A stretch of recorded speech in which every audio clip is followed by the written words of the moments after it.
On today's episode, I'm gonna try a little bit of structure. This one, so Kanye recently dropped an album on February 9th called Vulture, and it has Ty Dolla Sign on it. Ty Dolla Sign also collaborated on making it. And Ty Dolla Sign's a good artist. He's pretty cool. He be singing a lot, but he's kind of like a feature person, you could say. But he brought out Kanye. I feel like Kanye's beats, it's just Kanye's production. Mostly I'm about to hype up. I feel like on Kanye's production, he was able to do something crazy with Ty Dolla Sign. Pause. He was able to do like a nice ass like production. Like the album's fire. Songs that stand out to me like would be "Do It," which is song number 7 on the album. That thing was fire. And "Problematic" number, I would want to say it's 14. His voice is just angelic. If you just listen to those songs, if you haven't heard a Ty Dolla Sign song, those two on that album would be fire. Along with Ty Dolla Sign and Kanye on that album, we have Lil Durk. This is the second song that Kanye has with Lil Durk. Um, on Donda, he had a song called Jonah. I haven't heard it. I knew he was on that album, but I didn't know. I didn't even remember what song he was on. So I went back and I listened to it, and Jonah, it was pretty cool. I don't know, it was pretty cool. Not something I'd be throwing on right now, but it was pretty cool. It smacked.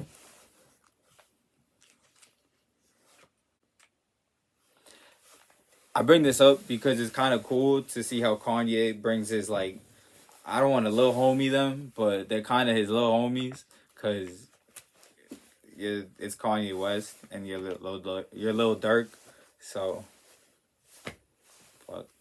It's cool how he's always searching for like, oh, who can I bring back from like another song, or who do I need to put on this, who can like really hit like a certain demo, and because Dirk bring him out, Dirk bring him out on both sides. And you can see him be like creative this way when on the song Carnival, on his new tape Vultures, where he got the team of Inter Milan and he got them on like there's like a clip going around where he's just got them in a booth just singing it and shit. It's pretty cool. Featuring the musician's new video and even recording vocals.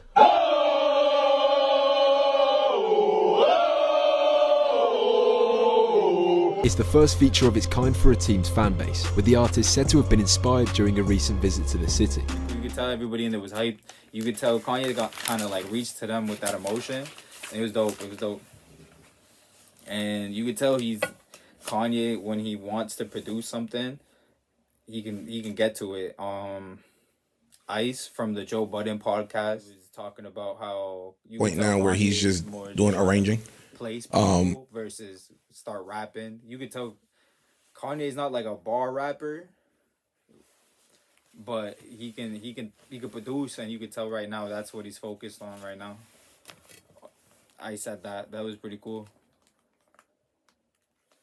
And then what also is pretty cool is Kanye, he paid $7 million for a promotion ad on the Super Bowl, and then he just came back 19 M's and we just paid that shit off. Like it was fly. It's fly because he was like, nah, I don't even need to really shoot this. They saying it's because he ran out of money, but I don't know. I'm gonna give him the benefit of the doubt. Say that shit was just steez. That shit was just, he pulled that off. He just pulled that off. That shit's, it's dope. Recently on Bars on I-95, where if you haven't heard of them, there's two. There used to be two dudes. Now it's just one dude, and he just brings people up, local rappers. Oh, I don't want to say local rappers. I don't really know where they're from, which is the point of the show. And he just brings them up, and they just start rapping. They just start going crazy. So recently, he just had New Jersey Work. I don't want to say New Jersey Twerk.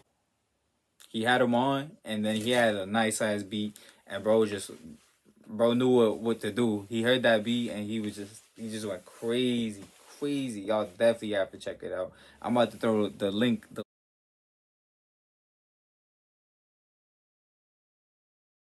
right there. The link's about to be right there. That shit's fire.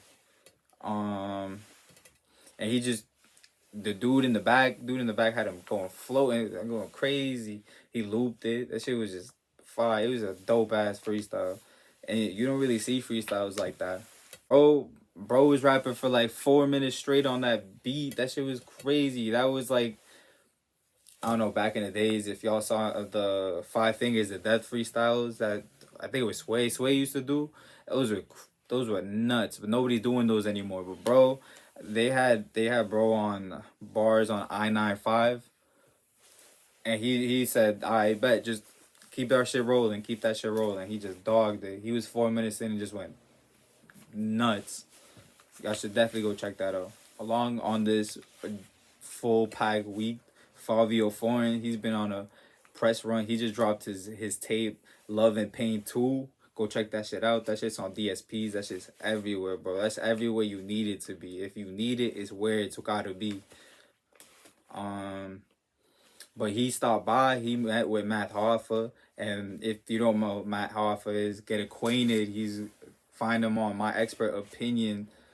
Him and Mecca, they got a barbershop, and just go check them out. They're right there. And in the video, we get to see Fivio, I haven't seen an interview from him, so it was cool to see him sit down in like a dope setting. Like, it's the barbershop. You gotta go check out that YouTube channel. And he was talking about Drake. He was talking about Kanye because he's made songs with both of them. And some people, they're gonna point him against, but you should see what his take on it. It was like a regular ass take. It was dope. He just wasn't bothered with that little industry shit. And then it really don't got to do with his interview, but he had a Nipsey shirt on and he saluted Nipsey. And then if you follow me on stuff, you know I fuck with Nipsey, and it's dope to see Nipsey just being around, even though he's not around. That's pretty cool. He's just always in the area whenever something's good's going on. One of the quotes to pull away from this video with Fivio, though, he said perception is depression. He was talking about how people, they be only like upset because all they do is spend time on their phone and just be like scrolling and scrolling and scrolling. They be like, damn, that nigga got a rollie. Damn, that's crazy. Or they be scrolling. Damn, that's what that, they just go nuts. But that's just perception. He was breaking it down. He wasn't trying to break it down. He broke it down, and that should be fucking you up. So it's cool to see that everybody's kind of like waking up. In at least the podcast that I listen to, or just the stuff that I watch, everybody's just talking about like waking up away from the social media stuff, which is facts. Unless it's Facebook. Facebook is pretty dope because that shit's still like local. My shorty said that. She was like, "Oh, Facebook's still local, so it doesn't really matter because you know these people anyways." Overall, though, if you had a lit ass summer the past like 2 or 3 summers, it was probably because you heard like Big Drip or something. Like, you should just go check that video out because Fivio was in it. It was a dope ass video. And last but not least, G Herbo he met up with DJ FN and Nori on Drink Champs, and obviously he hit that funny Marco topic, but he was just goofing on him, obviously. But I don't know, he was just clearing that shit up. So if you were wondering if that was real beef or not, you could go check it out there, and he clears it up. It was cool. It was also, though, he said, I don't know how to play the internet game, even if it's to defend myself, which is facts. It's like, once you throw something out there, you can't even unroll it. Like, even if someone misunderstands it, just trying to roll that shit back once it's out there, especially if you got a following like that'd be nuts. Imagine you tweet something right now and that shit goes out to like millions and millions, and then be like, oh, that should be happening. That's what happened to Kanye, though, cause bro is wilding on Twitter. That shit is nuts. But yeah, it was just something to think about. And then it was also cool because throughout the whole video, we kind of see how G Herbo he talks about getting like taking accountability, even no matter how big of accountability you really got to take, just standing on your own shit, like, cause you just he throughout the whole video, if you watch it, which you should watch it, you should tell him I sent you over there, tag me, and tell him I sent you over to watch these 3 videos, and then it's cool to see them just talk about how they like G Herbo grew up, and he realized taking accountability for your actions, no matter how big of the portion is, it should save them, because he recently had a battle and he had to just go own up, fess up to some shit, and then he realized like the punishment's not even that bad because he stood on his square, he stood on business, and the judge like recognized him for that. So if you do what your purpose is at the end, when it's supposed to matter, it matters. In this conversation, something else that stood out was between G Herbo and Noriega.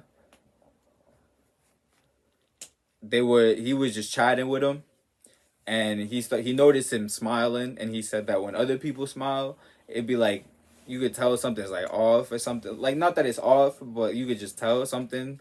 And then when he saw G Herbo was smiling, he was like, damn, bro, like that shit looks genuine as hell. That shit was like, you could tell he was like, you could tell there was an emotion there, which was pretty dope to see, because I'd be like, that's an old head looking at like a new dude and being like, nah, bro, that's like the flowers. I don't know. I don't think he gave him flowers that episode. I don't know what's going on, but that in itself is flowers.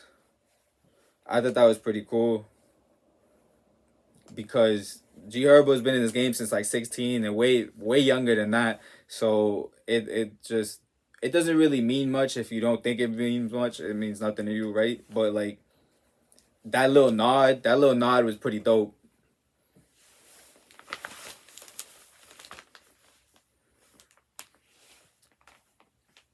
In all, Kanye, this kind of just all wraps back up with Kanye is kind of touched all these artists in one way or another, whether it be production, whether it be music, whether it be other connections.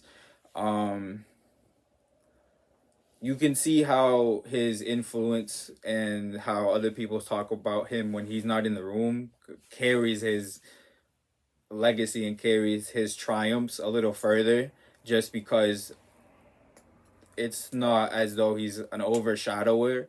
He's kind of like along with everybody else. Being his age, as like nuts as he is, he's with everybody else and he's still pushing the boundaries, which is, it's pretty cool to see.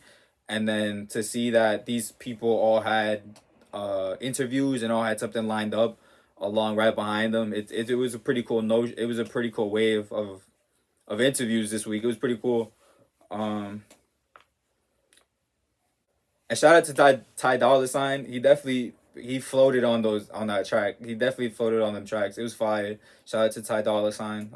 Shout out to Wiz Khalifa. I just seen Wiz Khalifa shout out Ty DOLLA Sign as well and stuff. And he's doing an interview with Bobby. I don't know, bro. Come hit the Zoom. Come hit something. Fucking, I don't know. Hit me, hit Joe, hit somebody. That'd be dope. And real quick, another highlight for just at the end. Shout out to Broke Riders. He makes home videos of him fixing up his car. It's really cool. You see his process of building a car from scratch, and it's a pretty cool experience to see. I know the dude, he helped me with my car a while back. Pretty cool to see. Check him out. It's called Broke Riders on YouTube. Yeah, check him out. He does cool videos. That's it. Peace.